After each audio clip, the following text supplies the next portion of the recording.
You are the healthy chef. You are a fit dude. You got your master's in exercise science. So do you train for a marathon? What does that look like? You're already in pretty good shape. Yeah, like, how sure. do you get ready for a marathon? Great question. I firstly, due to the people I work with, I have many resources to call upon, coaches, nutritionists, all those kind of things. But yeah, I generally have a bit of information, understanding myself. So training for a marathon is a lot mentally, specific. So you have to build up your body's ability to run 26.3 miles. So 2 weeks before the marathon, you should switch off. So right now I'm tapering. So I did my long run, which can get up to 20, 21 miles. So you'll do a 21-mile run. How far out?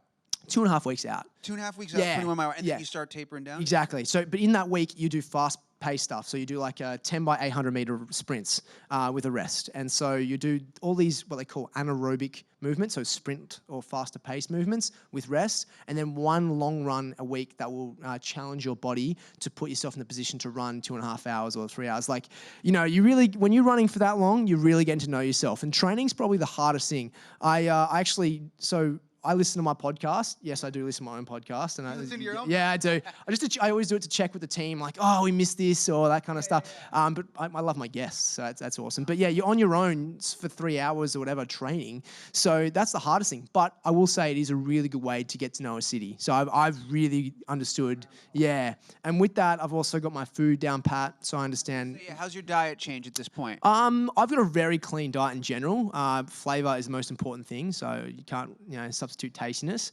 But my carbohydrate, I'm big on eating carbohydrates for myself. That's what works for me. It's not everyone, but I increase my carbohydrate intake throughout this period, along with some good fats for my immunity. Because when you're generally training a lot more, your body's, its immunity starts to drop off. So I eat good fats. I have my AG, athletic greens in the morning, and it's a really good opportunity for sustaining colorful ingredients. So I'll be eating like 4 to 5 meals a day, plus snacks, plus a protein shake or two if I need to, depending on it. But I already know I've got a good bunch of mates who are running it, and obviously we've got 50 people with the City Harvest team, and everyone's welcome to come to Charlie Street the night before and have a big pasta cook up. So that's pretty awesome. Yeah.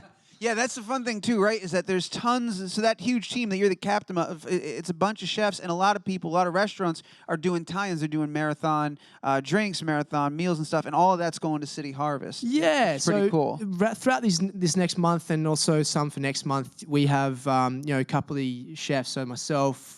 We got Marcus Glocker from Augustine and also Seymour's. We're all putting on a dish on our menu, and proceeds of that dish go towards raising money for the marathon. So we're aiming to hit $250,000, which will feed 1 million people. And so every dollar that we can raise obviously goes to a great cause. And so if you go to Charlie Street, Seymour's, and also Ebb's Lobster Shack as well. Shout out to Ed, he's a good bloke. And Marcus's restaurants.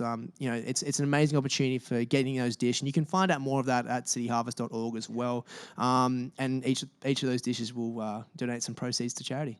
Sure.